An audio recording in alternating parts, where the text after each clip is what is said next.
Welcome.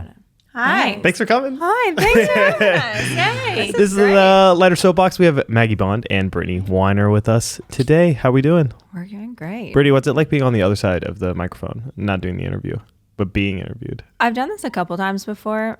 I don't mind it. I don't know. It's just the same, just a conversation. So I kind of like it. It's way more chill. Takes all the pressure off. You don't have to ask any of the questions. Yeah, exactly. Exactly. Yeah. Have you been doing this a lot, or do you? Only a little bit. Only a little bit, but I'll do anything for you. Sure. Yeah. Maggie has a media marketing background too, so time. I come from the magazine media side of things. Oh, really? For a couple of decades or so. Oh, that's cool. Yeah. Was it all like print? All print media? Yeah. So I was with the Nashville Scene and Focus and Nashville Post for about 30 years. Oh my gosh. Yeah. Wow. Since I was a toddler. So yeah, I've been built the city with those things. So it's been kind of cool to watch. Wow. Yeah, and they still strong. Yeah. Well, I wanted to bring you guys. So you guys are partners at Onward. Yes. And we just wanted to get a lay of the land. I think the most helpful episodes have been just like very deep dive into what's going on in the Nashville market, because it's been very volatile and it's been changing a lot. So it's always good to hear from people who are actually on the ground selling houses what is going on. So we're gonna talk a little bit about that, and then Brittany has a couple of really good ideas about what we've been seeing in contracts, which is kind of what you were talking about before, but could be helpful, like very tactical for both agents and buyers, as to like how to navigate this market. So to start, I just kind of wanted to get an idea, like what are you seeing in the market? What are your thoughts on the market right now for some potential buyers or potential sellers? Yeah. What are you talking to your clients about right now? I think the biggest thing, well, Maggie and I meet weekly just as partners anyway to chat about what's happening in the market, because I do feel like, gosh, I don't know, like let's just say the last 5 years, it's like every month feels like almost a different market kind of. Yeah. But we have been really busy the last couple of months, so much so that we've even like up systems and brought in transaction coordinators and different people to help us out, because despite there being so much inventory and things like that out there, people are moving and buyers are out there. And so I think it's just getting the right buyer for that house. Things aren't selling so quickly all the time. Maggie did get an offer on one of the listings the other day within the first 24 hours. So it happens, but I've had two like that recently. So I think the conversation with sellers is, what can we do to make your house as perfect as it needs to be? That's just the truth. Do we need to stage it? Staging, I'm a firm believer in staging. Brittany is too. And those professional stagers out there are an incredible resource for us and for sellers themselves. It's not just an add-on to the sale, because it's not my staging company, it's somebody else, but they do such a fantastic job of really making a space shine. And I think you came to the house in East Nashville that I had recently, and it wasn't going to be staged, and I finally decided, we really got to do this, because there's a lot of flex rooms that could be multiple. It could be an office or it could be a bedroom. So let's show potential buyers what those rooms can be. It felt like a different house. Like I walked in in an empty house, and I was like, oh, this is cool. And then I saw the picture staged, and I was like, oh my gosh, it's complete. It looks completely different. It's hard to have that vision, like to walk in and it's just empty, and you're trying to picture it, and everything looks just not to scale when there's no furniture there. So true. You really don't know. Like I walked into plenty of rooms and I'm like, this is a tiny bedroom. And then it's staged and I'm like, oh my gosh, you can put a king size bed in here with two bedside tables. And it just really helps open it up. I think what's interesting to me spatially, and I love interior design, but spatially I'm challenged. Like what all can fit in here. Rooms look bigger when they're staged. I know that sounds crazy. How can they look bigger when they have furniture in there, but they somehow do? And I think because of the dimension of it all, but that's been a big thing for me when I've staged something, or when I've been working with the sellers to stage their property. It makes a tremendous difference. Photos look better. Yes, there's virtual staging, but it's not the same as spending that money, and that's between that's between $2,000 and $5,000, or if we're dealing with a high-end luxury listing, it could be a lot more. But I truly believe you get that back in your price. And I think to that point, like virtual staging is great to get people in the door, but once they're in the door, if that furniture is not there, it's really hard to, as Maggie was saying, get that dimension to see how it could actually be set up. It looks great online, but it needs to look good online and in person. Yeah.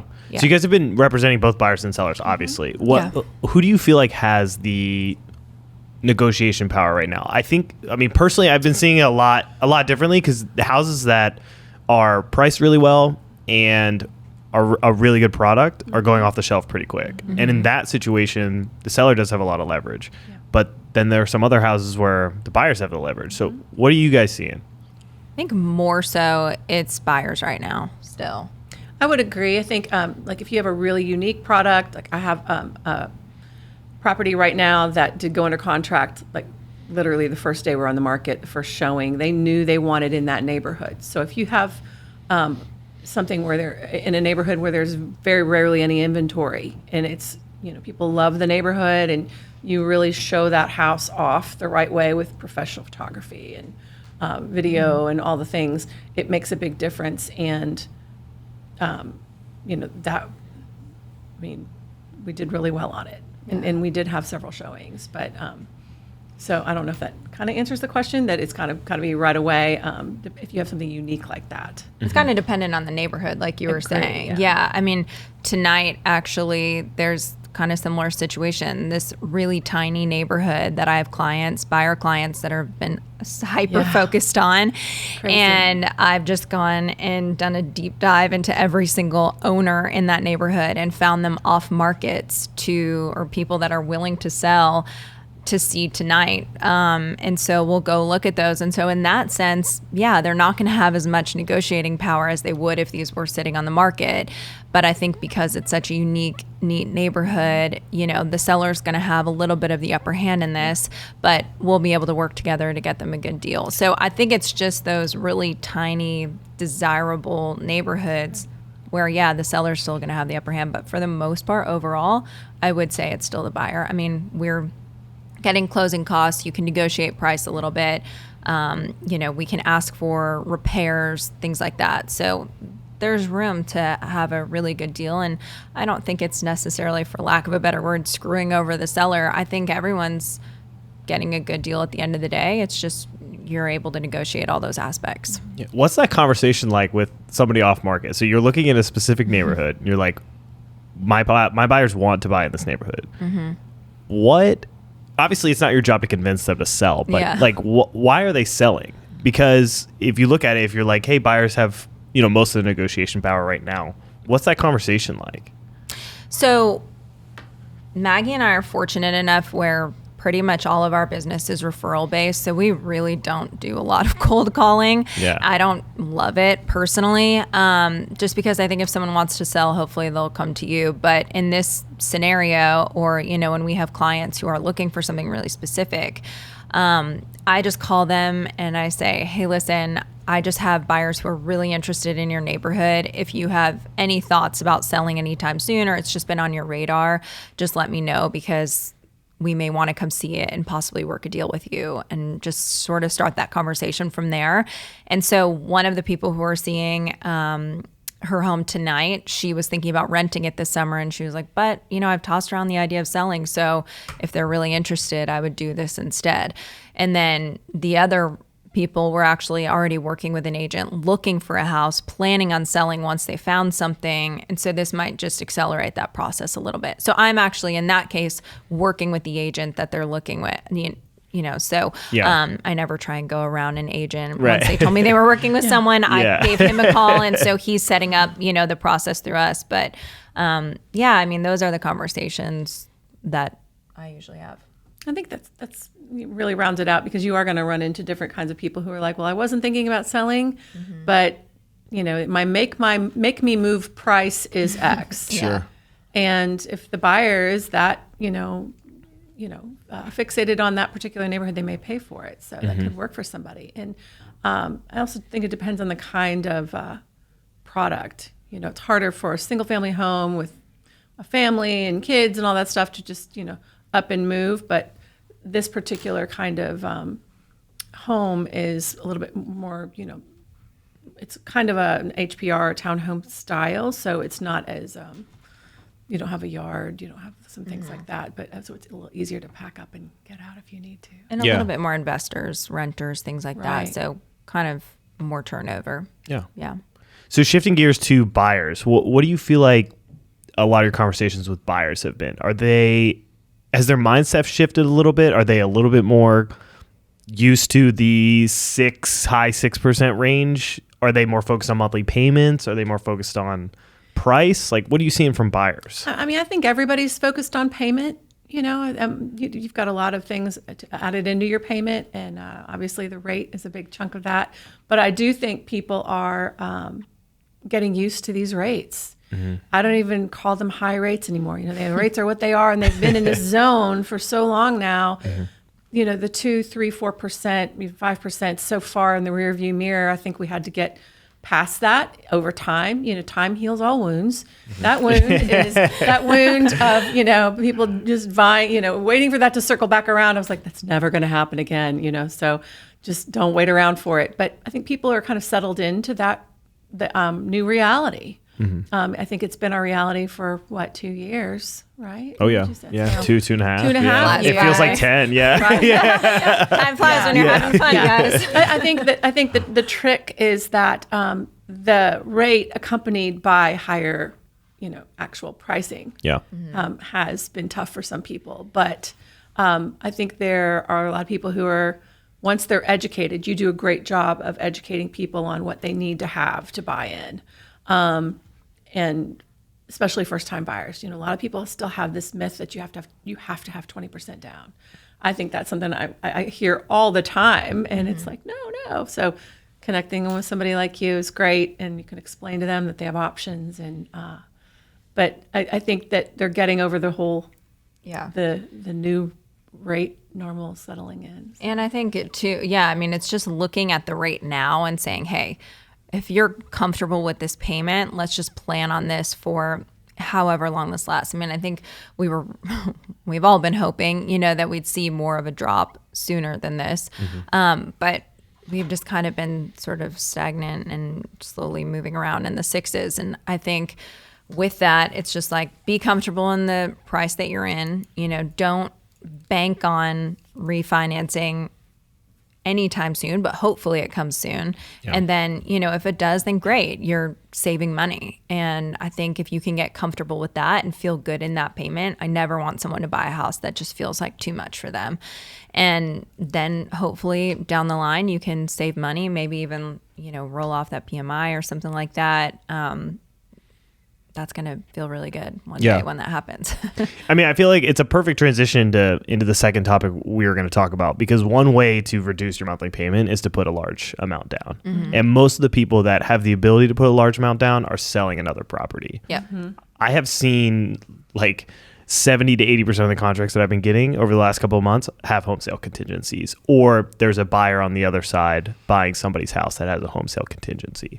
So one thing you wanted to talk about was a kick-out clause, which has been super common in the market. So can you give the listeners a quick rundown of what a kick-out clause is, when it comes into effect, and just kind of general knowledge of what it is? Yeah, so I'll try and keep it as simple as possible. So essentially, if let's say I'm representing the sellers. If buyers come to us and one of their contingencies is a home sale contingency, what we can give them is a right to continue marketing the property and what we call a kick-out clause, which essentially says that, we're allowed to keep marketing the property, whether that be as active or under contract, and that's going to depend on how many hours the kick-out clause is, and I'll explain that in a second. So essentially what it means is we can go and get backup offers if people come and want to show the home and put in a backup offer on the house. And if we feel like it's an offer we want to move forward with, then we can go back to the people we're under contract with, the buyers, and say, listen, we have this great contract we want to move forward with. Are you able to pull the home sale contingency out of your contract to move forward? Everything else stays the same. We're just removing the home sale contingency. And if they are able to do that, great. Then we move forward and that contract stays in place. If not, then we say, all right, we're going to accept this offer. You have 48 hours. to make a decision or whatever the period is that we have in there. A lot of times it's 48 to 72 hours or something like that to make that decision. And then the primary position, the people who are under contract first, they're going to get their earnest money back and they just move along. They're going to look for another house, and then we move that backup offer into the primary position. I hope that makes sense. But essentially what it allows the seller to do is, if they're concerned that the people who are buying their house, if their house may not sell, then it's not going to close. So you want to continue to keep your options open and, just see if there's other better buyers out there. Of course, buyers aren't going to love it, but if they're selling their house too, they understand. And I actually got buyers under contract with a kick-out clause on a house that they were looking at, and we knew that the people who were buying that house had not sold theirs, and they just weren't in a great position to move that home sale contingency out of the contract. And so we ended up submitting a backup offer. You negotiate all those terms, before they even let the people in the primary position know. And they did, and then we went under contract. And unfortunately, those people lost the house. They weren't able to remove that contingency. But it's something to keep looking at. I say don't pass over those homes that are on the market with kick-out clauses. You can still get them, and I advise people to look at them. And to be clear, it's not just about price, right? So like if you're under contract at $600,000 with a home sale contingency and you have a kick-out clause, somebody can't just roll in at $605 with a home sale contingency and kick you out just because the price is higher. It really has to do with just the contingencies of the home sale. Is that right? I'm not. I think that it has to do with, they can pick whatever offer comes as a backup. Okay. Yeah. It could be at $590, but if it's cash, right? So And it could have a home sale contingency too. That backup offer could as well. But maybe they're further along. Like that house is already under contract. It's through inspection. It's through appraisal. Like they're 2 weeks from closing or something like that. And then your primary offer has nothing. Like they're not even under contract yet. That's going to look better than your primary one, even though they both have home sale contingencies. So yeah, you can accept another offer with a home sale contingency, whatever the contingencies may be. I mean, there really is no qualifications for what that offer needs to look like. It just needs to feel like a better offer to you and your clients. Wow. Yeah. So it's really like a subject to the agent and the seller are going to talk and be like, hey, what actually makes more sense for us? Right. And I mean, it's really, some sellers are in a hurry, and that home sale contingency can make them nervous. But I think one thing that we do a lot is we'll call that, I feel like we need a whiteboard with the point. You have the seller, you have your seller. So it's our seller. And we get a contract with an offer with a home sale contingency. We're going to call those folks, their agent, and find out, when is this house listed yet? When are you putting it on the market? Send me the comps and show me what you're going to list it for, so we can feel really good or about their strategy and their plan, and help our clients understand this is great. They're going to put their house on the market. They're listing it $10,000 less than any other house in the neighborhood, yada, yada. So it has gotten really crazy where maybe that buyer's home is in Charlotte, North Carolina. I mean, I've had that happen where somebody is buying and their home sale, so you're dealing with agents all over the place.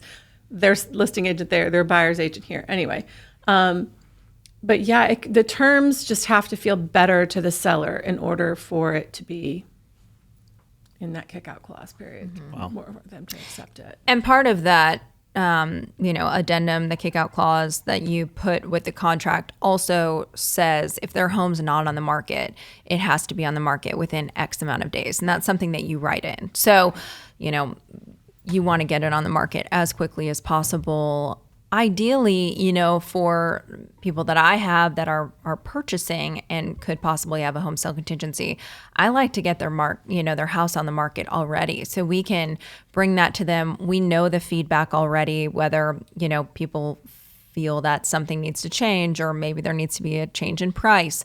So we can kind of work that out on the front end, and we're also not stressing on the buying side of, hey, we're up against this deadline of the closing date. and it's nearing and we still don't have a contract on your home. So of course that can come with some stressors from the buyer, because then it means, all right, once we get a contract, we feel like we're in a rush to go find something to purchase. But I think if you can come up with some good contingency plans, hey, do you have friends or family that you could stay with for a little bit?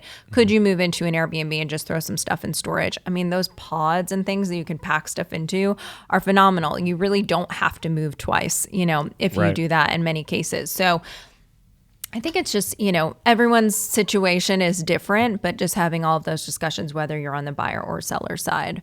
But the nice thing is, depending on where you're at for how many hours you have in that kickout clause, as I mentioned, you can actually keep, in some cases, that listing as active. So you can continue to market it. You just have to put in private remarks where the agents are going to see, we have a 48-hour, 24-hour, whatever kickout clause.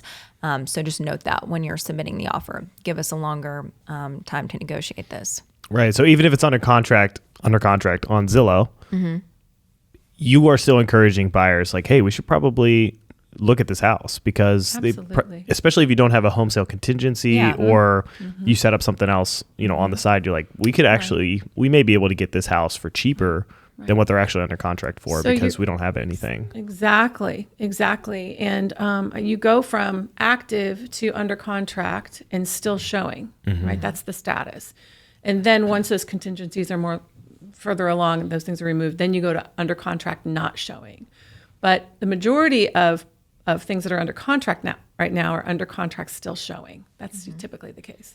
So I'm generally speaking, I'm a huge fan of backup offers, because as a buyer, if you see a house and maybe maybe there are a couple people interested and you came in second place or whatever, or they chose another offer, you can offer to write a backup offer. That does not preclude you from continuing to shop. There's actually a clause in there that you can check that says we have the right to pull this backup offer at any time. So what I encourage people to do is, let's write the backup offer, get you in first place backup, and then we'll keep looking. And if maybe something else comes up that you love, we can withdraw that. But otherwise, if one of those contingencies, if it falls out or whatever, then you move into primary. So I'm a big fan, because it doesn't cost you anything. You're not putting your earnest money down until you are in primary position.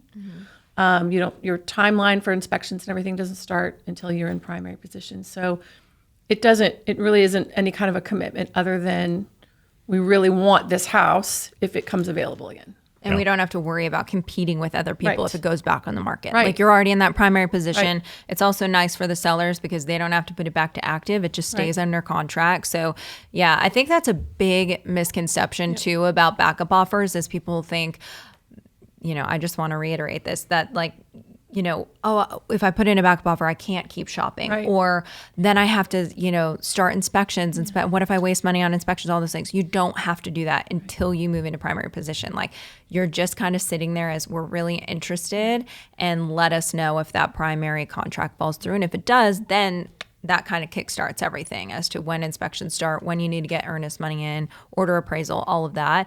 And I think that it scares people a lot to feel like they're under contract, but it's quick and easy. If you find another house, you just submit a notification saying, hey, we're taking out our backup offer, and then you can go under contract on something else. So it's really not preventing you from doing anything. It's just kind of marking your spot on a home you may be really interested in and could potentially end up getting.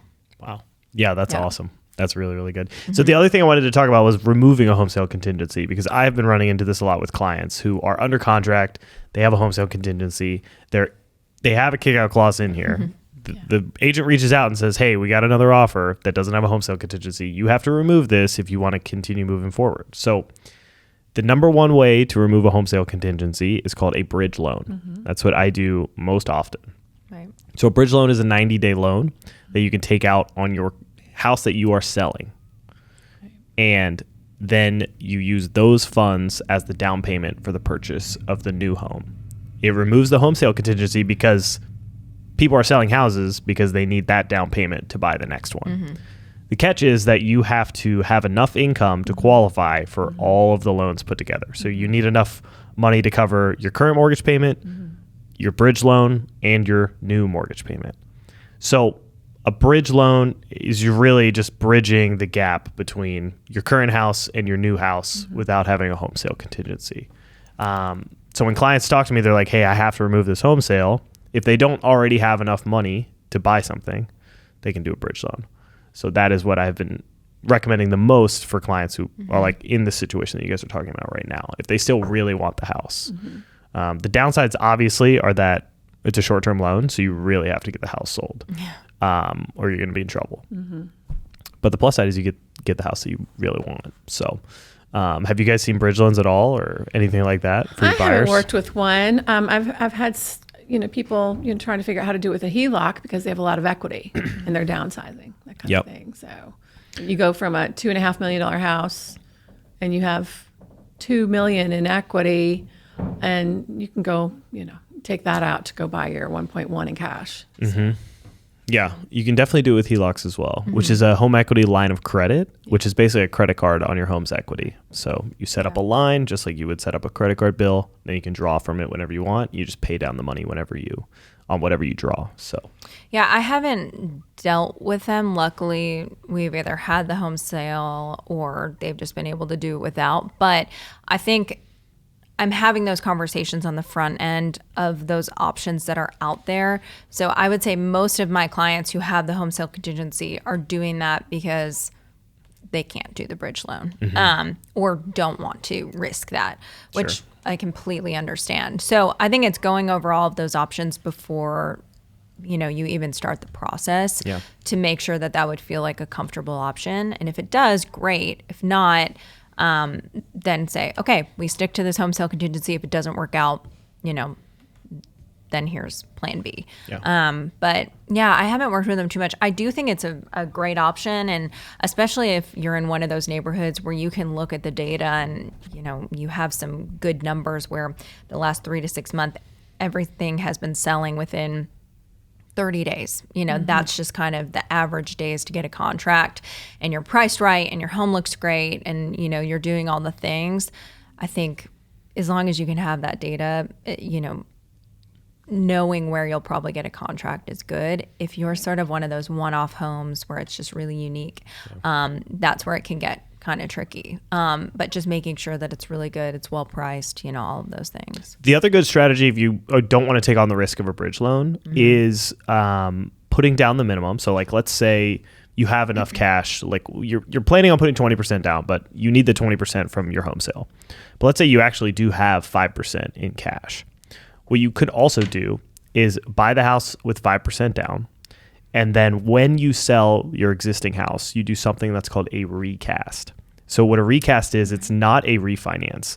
What the mortgage company will do is you put a large lump sum down on your existing mortgage, and the mortgage company will recalculate your monthly payment based on the new principal balance. So if you sell your house and you have $200K, you put $200,000 onto your mortgage. The mortgage company will not refinance your loan. You're not going to get a new rate. You'll have the same rate, but they will recalculate your payment now that we have a brand new, much lower monthly payment, so that at the end of the 30 years, you still have $0, but you're already way ahead because you put down that $200,000. So it's called recasting the loan. Are there closing costs involved in that, or Nope. how does that work? There's no closing costs. Most mortgage companies will do it once in the loan term for free, and then after that, if you want to do it again, it's like $500.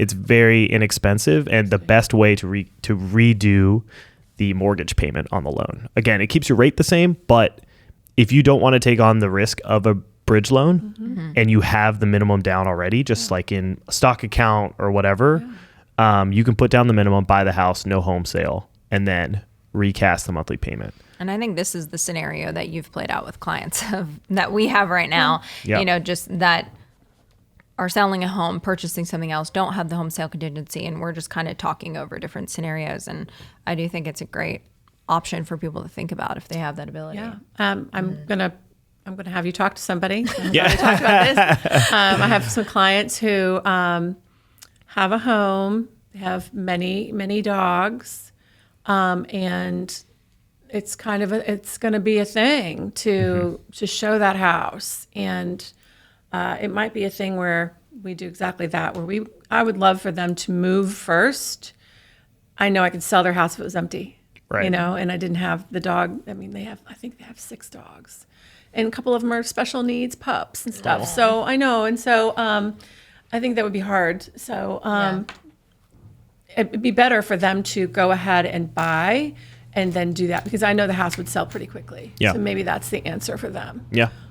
Thanks, Michael. You're the Happy to help. best. You know, things You learn things every pick up day. every day. Yeah. So that's really interesting. Yeah. Think about that one. So as we wrap up, where can people find more information about you two and what you guys are doing here in Nashville? Oh, Well, gosh. we are with Onward, and we are actually Onward Real Estate celebrating its first year in Wow, that's next right. year. Oh my gosh. Wow, Yeah. that's Yeah. wild. It's been really So- fun. We started together at Village, Yeah. tiny, and then went to Parks, and now Onward. And so it's just been really fun to Yeah. now celebrate. Do you guys have like Yeah. website, Instagram? Where can people Yeah. find you? Yeah. So, okay. Just Britt Weiner on Instagram, BrittWeiner. And my website is brittweinerrealtor.com. And those are probably the 2 best ways for people to reach me, because you can find my email, my phone number. I check DMs. So because I've gotten some great clients from social media. I have a lot of interaction with people on there, and clients who have become friends who found me on social media. And it's been great.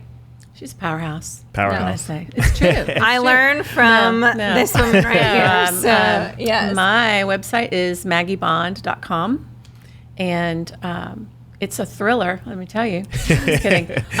It's great, and I love celebrating what we've done together on there. It's kind of fun. We've worked together for 5 years, so it's really awesome. Yeah. And then my Instagram is Maggie Moves Nashville.